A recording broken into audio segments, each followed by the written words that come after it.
Hey, what's going on? You know who it is. You know what it is. As I said before, a lot of people have been on this Black Lives Matter, whether it's sincere, semi-sincere, or, just what you would call bandwagon jumping, fashionable to be an activist. Well, we have to take full advantage of it, and that's what I'm going to do. As I said before, I'm going to call these people's bluff. These people in Congress, I'm going to call they bluff. Because this is the time to strike. While everybody is on this, we want to prove that we're for change. Well, okay, okay. We gonna see. So one of my things that I have in store is, like I said, I'm really going to push hard for new gun reform legislation, because like I said, these gun laws in California, they're just absurd. They are in blatant violation of your civil rights, your Second Amendment rights, and they're just blatantly racist, and they're also in violation of your invasion of privacy. Okay? And these are laws that were passed by Democrats. The people that's supposed to care so much. That's supposed to care so much about the black community, who only come in these black communities when it's election time. And they specifically say they want the black vote, but then they don't want to do nothing for black people. But then they want to play this, I'm talking about, I'm not going to do nothing just for black people, minorities as a whole. Like I keep saying, we all have different issues. All minorities don't have the same issues. And that's just real talk. And they need to stop doing that. And when I hear people say that, that show me that they fake. Disingenuous. Okay? You should always watch for that. Because now, since everybody's specifying that Black Lives Matter, okay, well, how about black opinions matter? So you say our lives matter, so that means our opinions should matter. So like I said, I have a couple of steps. I have a plan in place, because people always say, well, what's your plan? Stephen A. Smith said, well, what is your plan? Like I said, I am really going to push for gun reform. That's my thing. I feel like they have created too many obstacles for black people to obtain guns legally. Now, it's funny, because I want to bring something to y'all attention. This is going to be a lengthy video. I want to bring something to y'all attention. It's funny that, Jake Fromm said that they need to raise the prices of guns to where only elite white people can buy them. Like I said, if that ain't racist, that's just blatantly racist, and you can't get around that. And like I said, don't come telling me that he apologized and we need to move on. I ain't moving on from shit. Because like I said, y'all don't accept our apologies.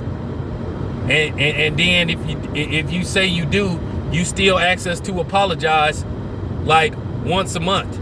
Hey, don't forget to say you sorry. So, for real. Look what they did to Jetta Jackson. Soon as, the wardrobe malfunction thing happened, they kept asking Jetta Jackson to apologize. She had apologized right after it happened.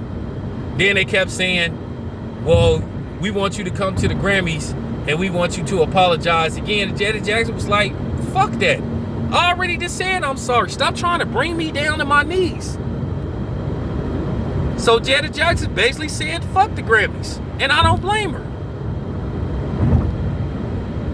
And I know, whether you like Jetta Jackson or not, Jetta Jackson ain't never really broke code, because Jetta Jackson ain't never really threw black people under the bus.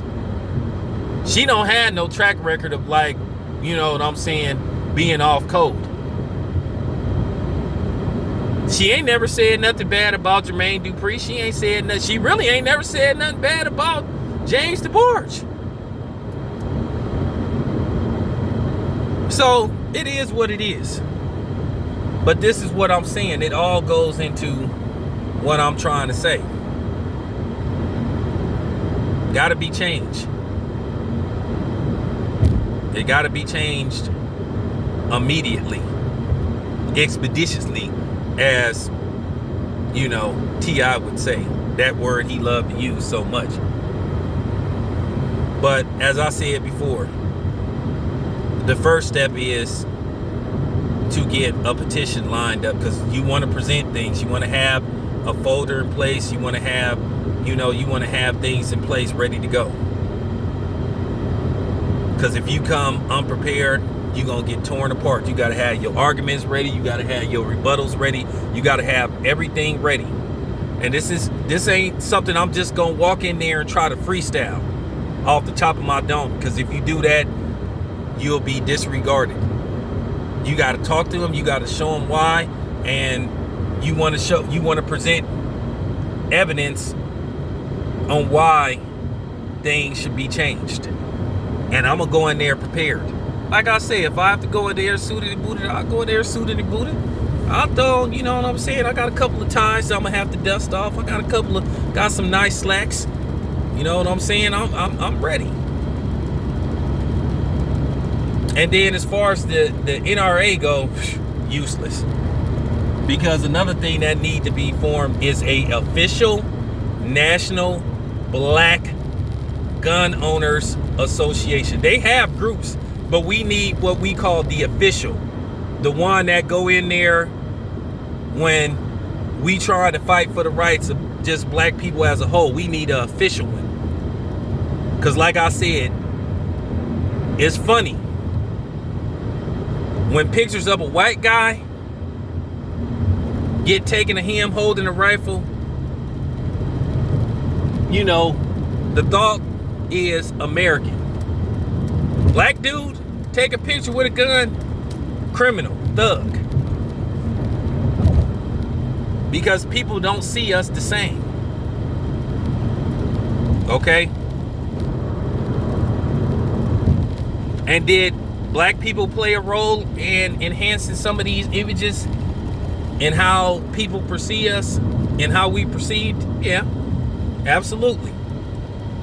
We got to take a little bit of accountability, but at the end of the day, it still was started by them. And they still judge us as a group versus an individual. But then they don't want us to do that to them. But anyway, let me introduce these steps.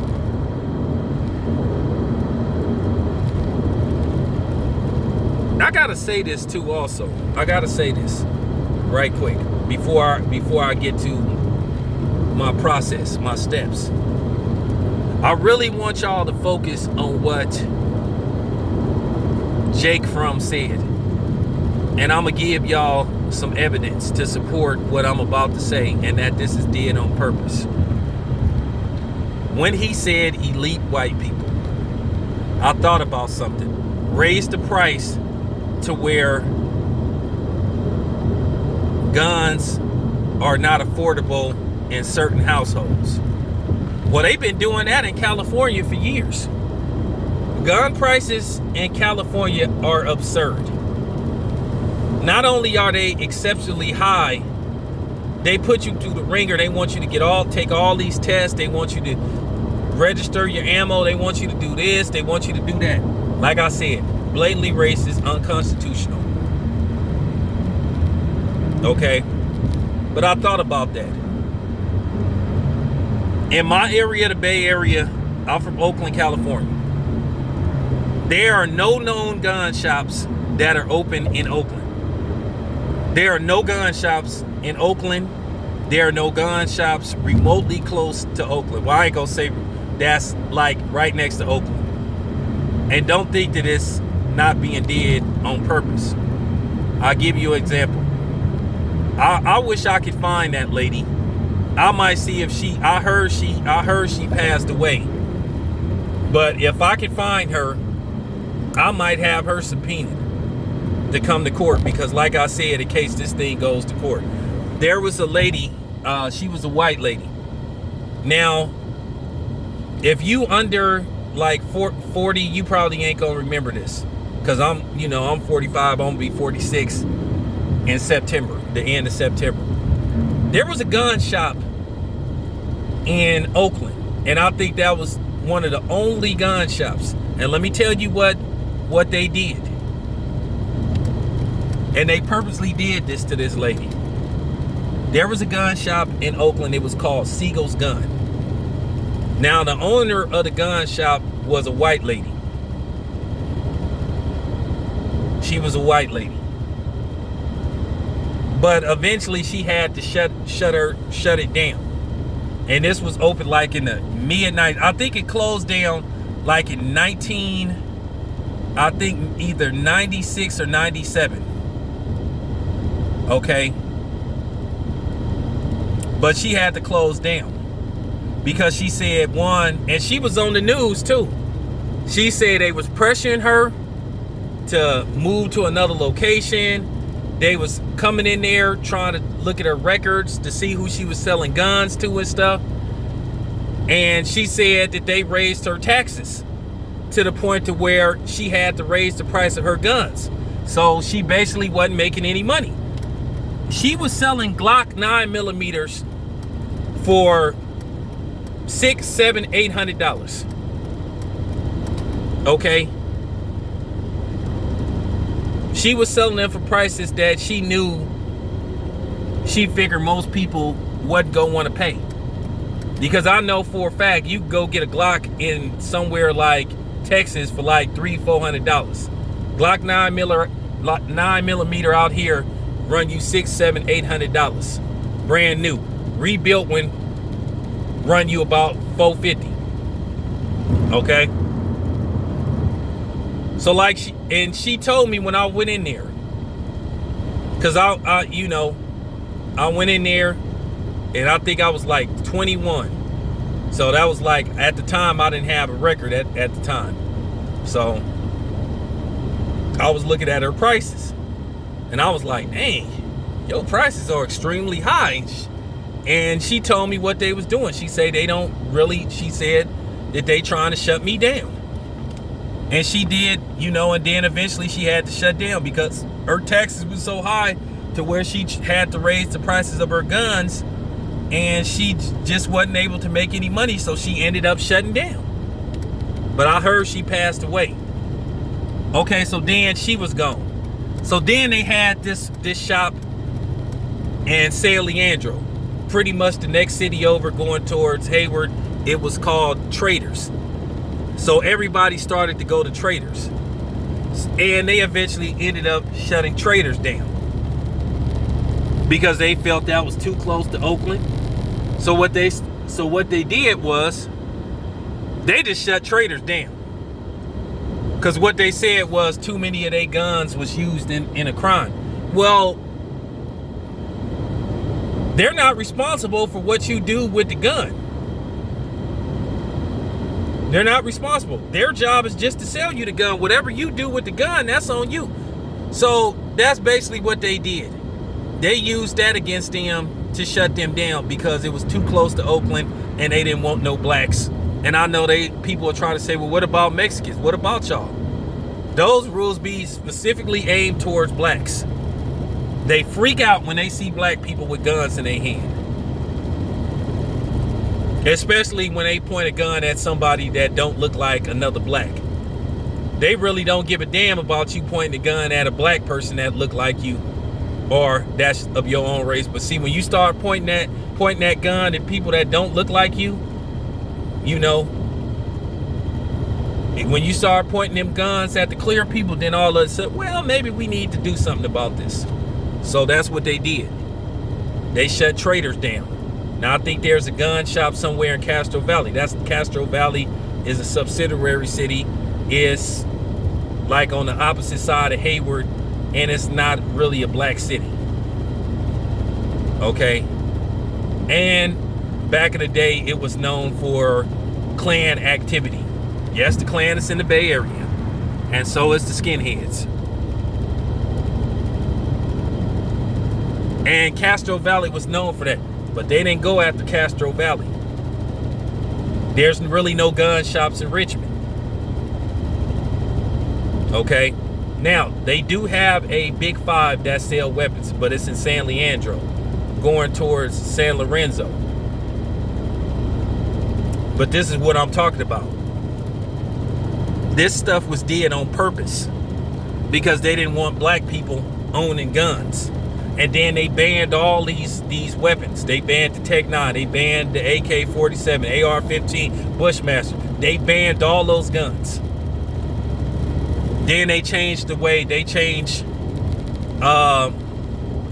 magazines. They passed magazine laws to where, oh, you only can have 10 rounds in your magazine. But most of those guns got banned in California. The Calico 9mm with the 50 round drum, banned that. They came with a 50 round drum and a 100 round drum. Once again, banned that. So this was did on purpose. So you have a history that you can present. But that's what I'm saying. Anywhere that they thought was close to the hood or where black people was, they shut gun shops down because they purposely didn't want blacks owning guns. And that's why they came up with all these legislations about, oh, you need to register your ammo. And then they'll say, well, it affects white people too. But at the end of the day, they want to know what blacks got guns. Then they pass laws where if they think you got a history of psychotic behavior, they could just, or if you could, let's just say you have a couple of encounters with the police, they could come to your house and tell you that you need to turn in your guns and all that. So they did all that on purpose. And all that is going to get overturned. And what they do is they use the terrorist thing as a smokescreen. So you can't say, hey, I think this is racial. Oh, well, terrorist, man, they don't have no... For real. When has California ever been an epicenter for terrorism? Because usually most terrorisms take place like in the Midwest or in the East Coast. I'm just keeping it 100. All this stuff was did on purpose. So, with that being said, what my plan would be is like getting back to my overall plan, but I'm just breaking down the history of what they did in California. What my plan would be, the first step is to get a petition. Get a certain amount of signatures. That would be the first step. Then the next step is to raise the money, GoFundMe, however, donations to where we would get lawyers in place. To where if we couldn't come to a solution by trying to negotiate with the government, then we take them to court. Okay? We take them to court. That's if we can't come to some kind of solution. Like I said, I would be willing to negotiate. Me, my representatives. But if they don't come with something that's suitable for both parties involved, then we go to court. So that's why I would raise money to try to get lawyers to place. You know. Then the next step would be write up an actual bill. Present that to the lawyers, or present that if we could get a meeting with the state assembly, we would present that what we're requiring, what we're asking for in our reform, and see can we negotiate without lawyers. And then once again, like I said, we document all this stuff. So then the next step would be is to go down to Sacramento and organize a protest. We would call local press, we would call YouTube media press, and we would, state our case, what we want. Because we want this to take off. Because we have to call California out on what they've done.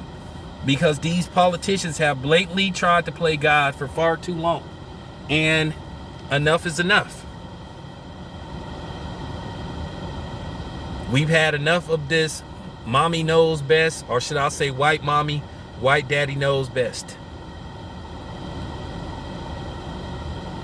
And like I said before, we would try to see could we do this by talking to Gavin Newsom, talking to the state assembly to see can something be worked out.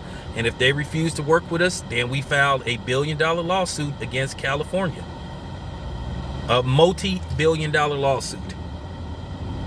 And then I'm not going to say what we would do if we win, but what we would do is, I'll put it to you this way, if we win, it's going to be a game changer, because I feel like black people need to be put in a position to where we are able to arm ourselves. But like I said before, they do this on purpose. They purposely tax these gun shops in certain areas. I guarantee you they don't charge probably the people in Castro Valley in taxes what they was doing to the gun shops in Oakland. Because like I said, there's no gun shops in Oakland whatsoever. And I find that strange. This is a major city, but yet there's no gun shops out here. And there's not really any in San Francisco neither, to my knowledge. So you got to understand, this stuff is being did on purpose. You got to understand, they use white people as a smokescreen to target, well, basically as a smokescreen to prevent you from saying, hey, this is racist. And they use them as a smokescreen from what the real goal, as a front for what the real goal is to keep people like me from obtaining and owning guns legally. Because let's just put this in retrospect. This is just real talk. Why are you banning all these different type of guns? Saying that you can't, telling people that they can't own these type of guns. Because you talked about you to see what type of damage, any type of guns do damage. All guns do damage. That's the whole idea, to do damage to you. Okay? They're supposed to be a means of protection. But you sitting up there saying, okay, well, I've seen, what type of damage these, Dianne Feinstein, that's why nobody don't like her. Well, I've seen what type of damage these guns do. They are a necessity.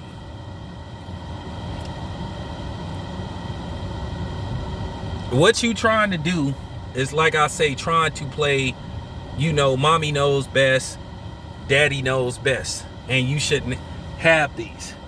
But what I'm saying is, do you think a dude that's going into a bank to massacre innocent people, or going to a movie theater to massacre people or to kill people, or a dude with road rage care about whether it's illegal to have this type of gun or to shoot people? Because technically murder is illegal.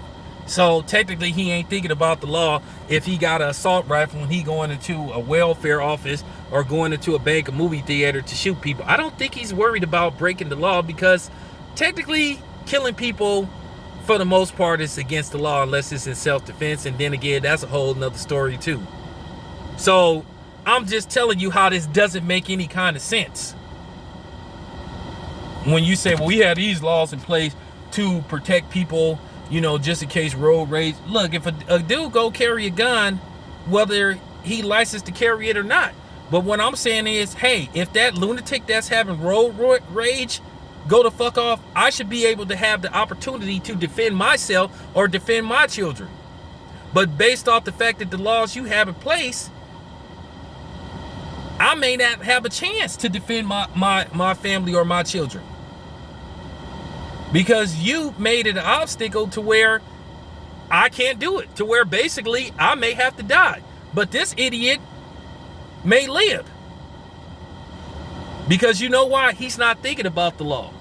So it should be put in place to where I have a right to defend myself. But for real, those are some of the things that we have in store. For real. Let me know what you think. This your boy Town Biz. I'm out.